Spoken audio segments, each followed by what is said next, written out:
Mismanagement of the party. Sinasabi daw, may corruption daw. That will be challenged there. So, hindi na talaga, ang pangit talaga nung malabas yan eh. Kami naman sa baba, hirap na hirap kami sa pagdating sa panalo kay BBM. Then, meron pa nangyari sa taas na hindi namin alam na pangit na pangit. Pagdating sa BBM, then sa baliw sa benefit. We believe that that's not how you run a party. A party must be strong, it must be also transparent, it must also be morally correct. We should not have corruption. So, I guess that's about it, unless there's somebody else who would like to speak or anything. Anybody else want to say anything? Oh, that's point.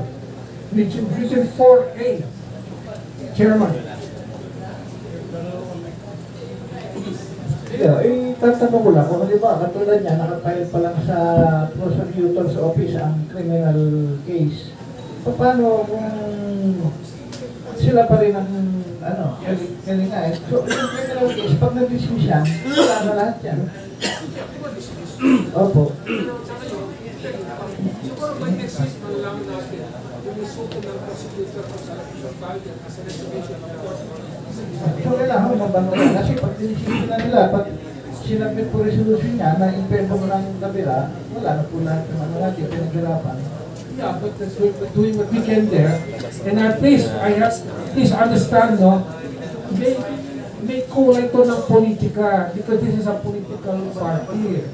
So the dynamics are different. Hindi lang talagang kami nyo it is correct pagdating sa Husgado, no. There is a political factor that is also considered here. So that's how it is. It's politics. But we're trying to, what we can say is, basta hanapin yung tama. Talagang we have a very, very strong case. You will not be doing this kung hindi pwede. We don't do those kind of things here. Kung mali, we have to correct it. And the people there should be held accountable for that. Pwede yung ganun. So, is there anybody else? Okay, if there's... Mention kung sino yung mga personality na nandito sa Club Filipino noong 2018. Mention ko ulit, of course, ang ating financier who can claim this party, si Engineer Tony Marpori, our boss,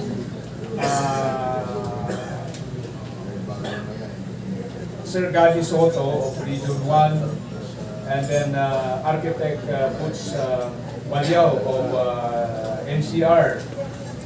Then back in Mindanao, we have Vincent Tangcasis. I'm referring dito po doon sa mga nagpagod, gumastos, nagsakripisyo sa PFP na ito. Na kinakinambangan ng 3 tao lang. No? Mga walang iya. Basically, ewan ko, nakakatulong pa yung mga tao na yun. So, what else? Wala dito si Mayor TJ Rodriguez. Of course, si Lumagnin, Ong, at saka si Sister niya. And then, of course, I made mention also my team from Mindanao, Colonel Jojo Montanier of BARM, June Abates of Region 11 yan, and Alexander Agustin of Region 11 also.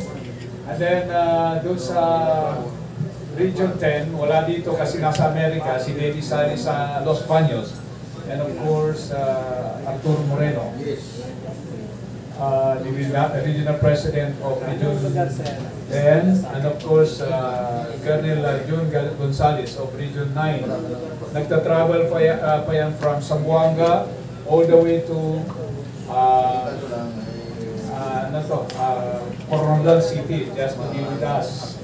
And of course, wala rin dito na kasama rin ni Sir Tony gumastos sa PFP nito on other aspect. I'm referring to Test the Secretary Suharto Teng Mangudadato na nag-pondo gumastos sa unang Mindanao-wide General Assembly doon sa Isulan Sultan Kudarat, September 17, 2018. a few weeks before maging ma-accredit po ang PFP na ito.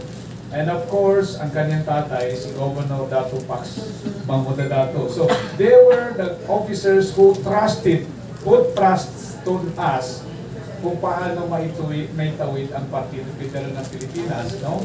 So, kayo naman ng bago, we all fully appreciating yung inyong dedication, commitment na hindi niyo naranasan yung sacrifice natin at saka kasama ko, si Habib Samad, sila yung naglibot sa Mindanao magpaskil ng mga tarpaulins ng Partido Federal na pinagtatawanan kami doon sa Mindanao. Ang sabi pa ng mga establisyadong politician doon, sino ba yan sila? Ano naisip nila at nagtatayo sila ng partido? Hindi naman mga politiko, hindi naman mga negosyante, hindi naman bilyonaryo. Well, totoo yun. Kasi ang PFP na ito, hindi nakagaya nitong pagbababoy ni Governor Tamayo sa PFP na ito ay ginawa para sa atin. Tayong mga ordinary, mga volunteer officers and members na meron pong hangarin na magkaroon ng isang malinis na sistema ng panggobyerno. Hindi yung trapo. Bakit? Kasi noong po nag-briefing ako kay then Senator Bongbong Marcos bago po siya pumasok sa PFP, tinanong niya, ano ba yung PFP? Sabi ko, Mr. Senator, Mr. President, itong Partido Federal ay partido ng mga ordinaryong mga tao, grassroots. Kako, hindi ko kagaya ng partido na kinagisnan po ninyo gaya ng TBN ng father mo, PDP Laban nila Pimentel, Nationalista Party nila Villar, LDP nila the late Senator yung tagapan. So, and then PMP ni ERAP, and Lakas, of course, ni Ramos, and then Liberal. No? Ito ay partido ng mga labor, magsasaka, senior citizen, peace folk, mangingisda, labor, manikurista. Lahat. Ito yung gusto. Kasi, bakit sabi ko sa kanya? Kayong mga anak ng mga kilalang politiko at mga kongresista, senador, doon ay nasa 24 ang senador, nasa 350 ang mga kongresista, ang governor that time is 81. Yan ang kinagisnan nating partido na dapat yan ay mangunguna. Ito naman PFP na to the reverse. Bakit sabi ko? Ang membro nito na mga ordinaryo, mga retirees, gaya ni General Palma, mga retired army, workers, government employees, private, and so on and so forth, mas marami kami. We are counting by millions. Kayo sabi ko, anak ng mga milyonary, bilyonaryo, na nakagisnan niyo doon sa Liberal, BDP Laban, nila Angara, konti, ito sabi ko iba. Dahil millions ang mga ordinaryong membro at officer nito na mga volunteer. Sabi niya sa akin, paano kayo nananatili sa partido? Sabi ko, sir, di ba ordinaryong mamamayan lang kami? We continue to exist by numbers 1, 10, or less. In every barangay, sabi ko sa kanya, kami ang pumupunta doon at nagpapaka-take oath. And then, ang kinakain namin, kung ano lang yung pagkain doon, hindi yung mga mas maranya o luxurious ng mga pagkain gaya ng mga steaks o iba pa kami, okay na kami sa saging kamote. And that sustained this party to exist from 2018 hanggang noong 2021, July 8, nung nag-briefing ako sa kanya doon sa South Cotabato. And that lead, then Senator, ex-Senator, and now President BBM, to appreciate, he appreciated the honor that this ordinary PFP party owned by a grassroots members and officers na pumasok. Hindi niya ginamit ang kanilang KBN, hindi niya ginamit ang Nationalista Party kung saan doon siya na-elect ang kanyang father. Hindi rin niya ginamit ang Lakas o ano pa mga well-established party sapagkat dito niya nakita na nakakarami nga ang miyembro. Yan dapat ang maintain na status at direksyon ng PNP na ito. Ngayon, nung pumasok po si Ginoong Tamayo, si Governor Tamayo, ang pinagkukuhan niya ay masakit sapagkat yung mga tumatawag noong kaibigan na magnanakaw, mamamatay tao ang kanyang tatay, yun naman ang kanyang pinagkukuha ngayon to the detrimental ng ating mga original na mga member and officers. Tumaaray po, I'm referring to doon sa Sibugay, tumawag po ang isang vice mayor doon sa Sibugay.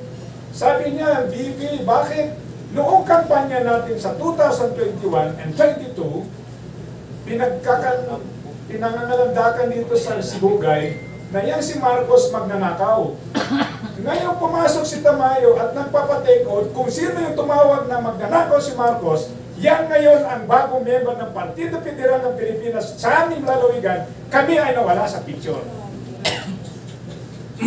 Ganon din sa Iloilo. Si Governor Defensor, sabi niya magnanakaw lahat ng mga kalokohan ng mga Marcos. Yan ang lumabas ng kampanya.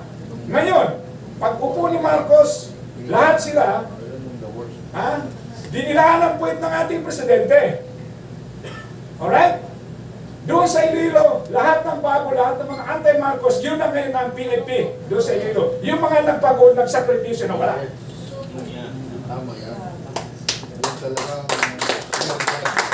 Doon naman sa Aklan, tumawag din ang isang lawyer doon. Sabi niya, the same sentiment. Noon sabi niya, kahit anong kasiraan na binibigay kay BBM, tinanggap namin, ipinaglalaban, ikinampanya.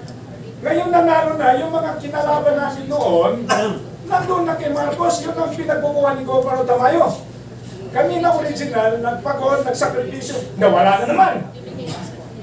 Ito ba ang sistema? Hindi yan ang simulain ng PFP. Ibalik natin grassroots party, hindi pang elitista. Ngayon, ang Partido Federal, wala pa rin panindigan sa issue ngayon. Back to the current situation. Ang PFP o ang isang Partido Federal dapat may paninindigan sa isang issue. Corruption, terrorism, drugs, poverty, ano pa? Kasi ang unang advocacy ng PFP ay ito, anti-corruption, anti-drugs, anti-terrorism, anti-poverty. Oh, ngayon, ang pinapangalandakan ni Governor Tamayo, ganito, ano pa yan? Hindi yan ang PFP. Sa kanilang yon. Hindi sila nagpagod sa partido. Hindi sila nagsakripisyo sa partido nito. Tayo lahat ang nagsakripisyo dito. Dapat boses natin ang pakinggan nila. Di ba? Ang gusto natin, tayong mga maliliit, ang magkaroon ng boses. Tayo dapat ang magsulong o sumulong sa sistema na gusto na nakakarami o kaya benepisyo nakakarami. Di ba? Anong benepisyo na kukuha ng mga nagpagod sa PLP ngayon? Wala. Ang nakita ko ngayon yung mga kalaban namin noon sa Mindanao, naglibot kami, bakit kayo sumusuporta sa magnanakaw? Bakit kayo naman sumusuporta sa raktan ng diktador? Dahil naniniwala tayo kay BBM. Ngayon, yung mga nagtumatawag sa amin, pinapamuhan na wala kayo mga kwenta mga pro-Marcos kasi sumusuporta kayo sa magnanakaw, kurap, diktador.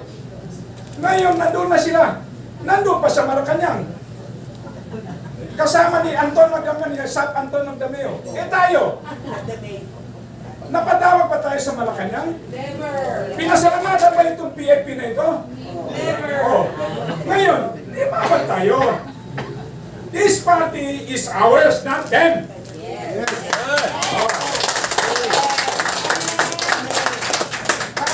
Hanggang sa Supreme Court, ilaban natin ito. Kahit ilan man tayo. Kasi noon, sabi nga ni Sir Gabi Soto, Marcos Boyan. Pero, alam ko, meron din siyang sentimiento. Way back 1970s, Marcos na yan. Pero, ano nangyari ngayon?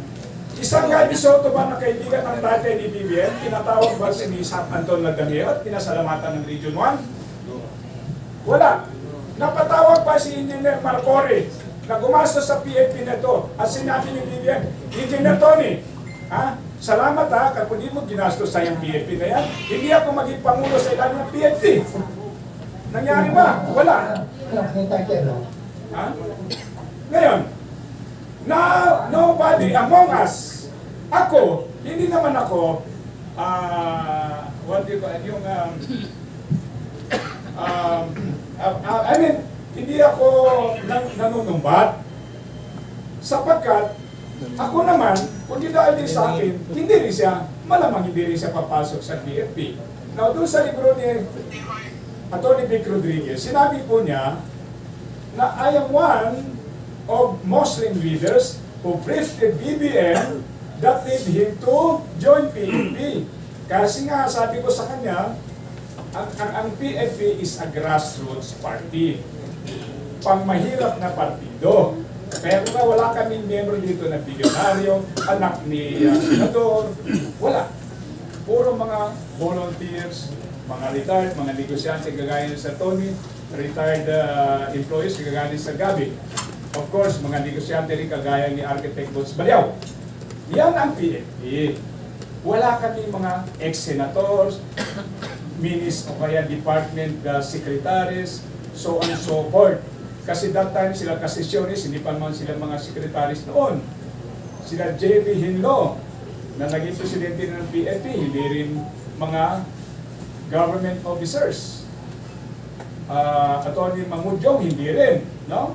Nagkaroon na sila ng posisyon noong naupo si PRRD. No? So ngayon, fast forward, yung mga nagpagod din naman kay BBM, I hope nakikinig ang Pangulo. Bakit ang tinitingnan nilang kinakausap ay isang kurap gaya ng isang Atty. Briones, isang General Tom Mansion na kumuha ng 10 million, hindi pa nga kayo ng kampanya noon, Mr. President. Buwan pa yan ng September of 2021. Kinulimbatan na kayo ng 10 million. Hindi kami kumuha ng 10 million sa inyo, Mr. President. Silang dalawa ang kumuha sa inyo ng 10 million. Bakit kami nawala ni 5? Kinuha sa'yo. Kinaharap mo ba kami? Kinausap mo ba itong mga tao nito, Mr. President? What is justice? If you are considering us a truly party mate, picture will show, will prove, nilibot namin ng buong Mindanao, buong Visayas, buong Luzon, and NCR. We sacrificed for you, Mr. President. And what happened? Itong 3 tao lang ito ang kinakausap po ninyo. Bakit hindi nyo kausapin yung mga ordinary member ng Partido Federal?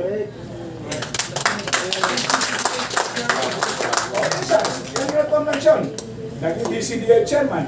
Kami naman, Mr. President, walang naghahangad naman ng trabaho. In fact, walang nag-apply dito.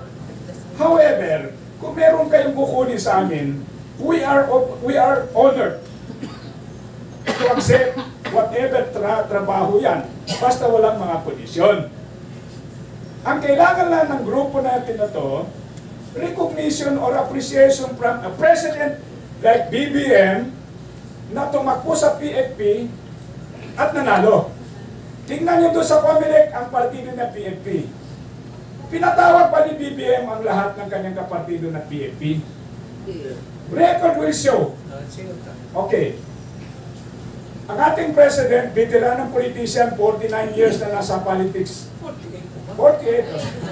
It's not correct siya. Ngayon, sabi ni John Antonio Berceles, ang ating presidente, every president that come in a new administration, meron talaga siyang oras na binibigay para ipunin ang kanyang kapartido.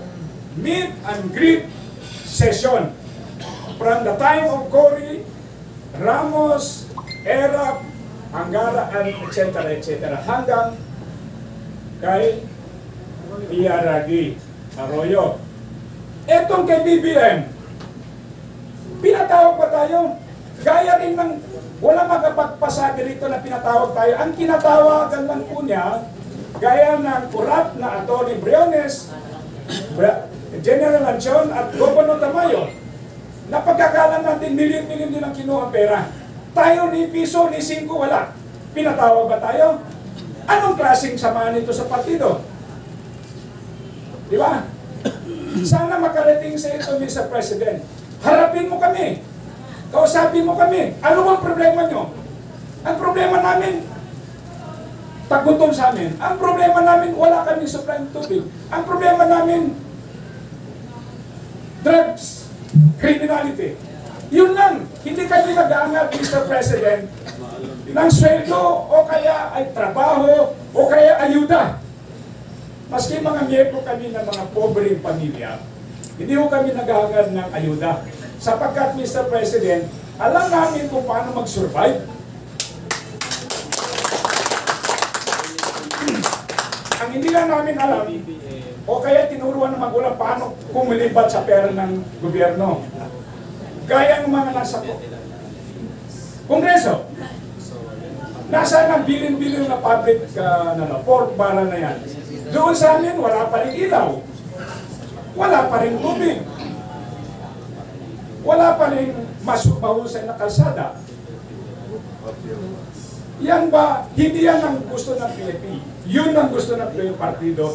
Lahat ng mga ordinary tao makikinabang. Up to the grassroots, kaya nga grassroots party. Oh, ano ngayon? Wala. Ang pinagkukuha, ulitin ko, ang nakikita ko ngayon, pinagkukuha, governor, congressman, mayor. Wala na yung sinimula natin na labor, manikulista, vendors, drivers, mangingisda, magsasaka. Oh, wala na. So, ibalik natin yan, huwag natin bayaan, ibigay sa mga kurap ang PAP nito na pinagpaboran natin. Okay. And then, gusto ko lang din mag-inform sa inyo that the Mindanao Group will definitely make a stand out of these serious issues na nangingibabaw sa bansa. Because kami sa Mindanao, kung saan ang PAP rin na to, doon din ito sinimulang itatag sa General Santos City way back in March and April of 2028. Lahat ng mga mahalagang kasaysayan ng partido na ito, doon din nangyari sa Mindanao. Pero lahat naman ng mahalagang tao para maging national political party, nandito naman sa Luzon, nandito sa Visayas. I'm referring to, kaya huwag kayo magtataka kung maulit-ulit namin kasi malaking utang na loob natin kay Sir Tony Marfori. Kaya sabi niya, nagdala lang kayo Tom Lancion, naging mga cabinet member kayo na imposible walang pera. Bakit ang isang hindi na Tony Marfori ang nag-iisipan ng pera niya, cheque niya, para lang maging presidente ng Partido Federal? Bakit sila wala? Ibig sabihin hindi sila ganun ka-committed sa hangarin ng partido.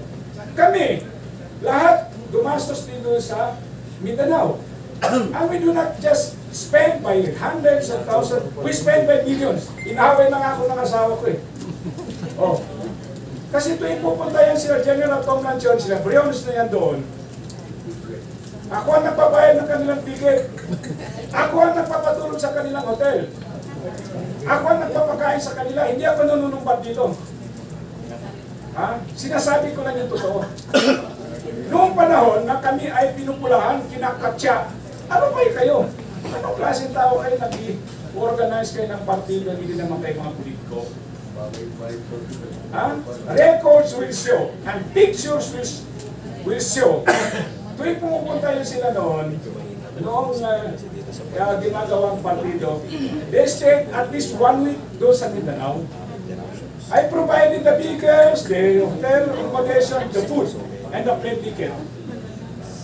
Hindi rin ako nanunumbat. Sinasabi ko lang sa inyo, na yung mga tao na yan, kinalimutan nila tayo mga ordinaryo na naghirap, nagsakritis sa PNP nito.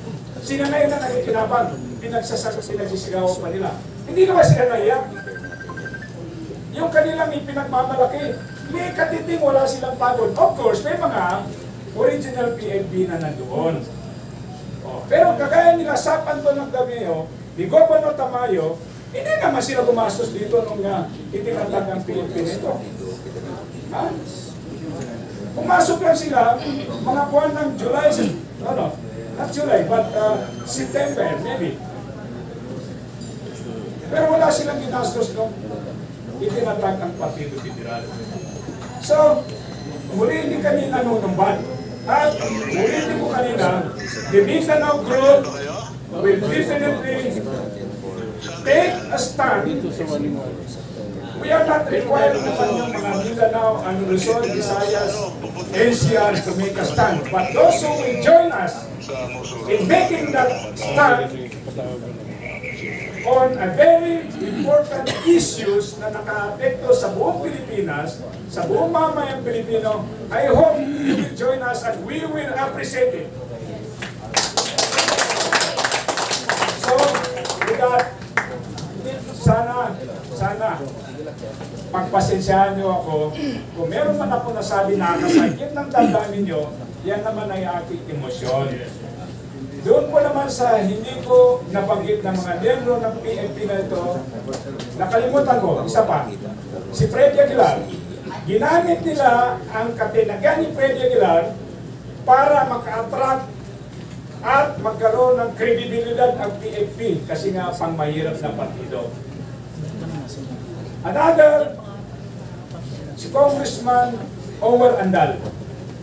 Kahit na pagod, kahit na may katandaan na, ginugugol pa rin niya ang kanyang oras para sa partido na ito. So, of course, si Cesar Aguilos and the late Pat Roman, sila yung mga tao na hirap na ngayon, hindi man lang kinilala ng kasalukuyang administrasyon. Na ngayon, kung hindi tayo pasalamatan ni DBM, so be it. Hanggang 2058 lang naman sila eh. And PNP, and tayo na mga ordinary member as officials dito, will exist beyond 2028. And we will make sure of that. So, kami sa Mindanao, ulitin namin, kita nyo, dito sa pagpupuno na to, di ba kumpleto ang Mindanao? And it took us to spend our own money and our pagod, iniwan namin yung pamilya namin, mga kaunti natin, kunti namin mga negosyo, just to be with the very important at saka simple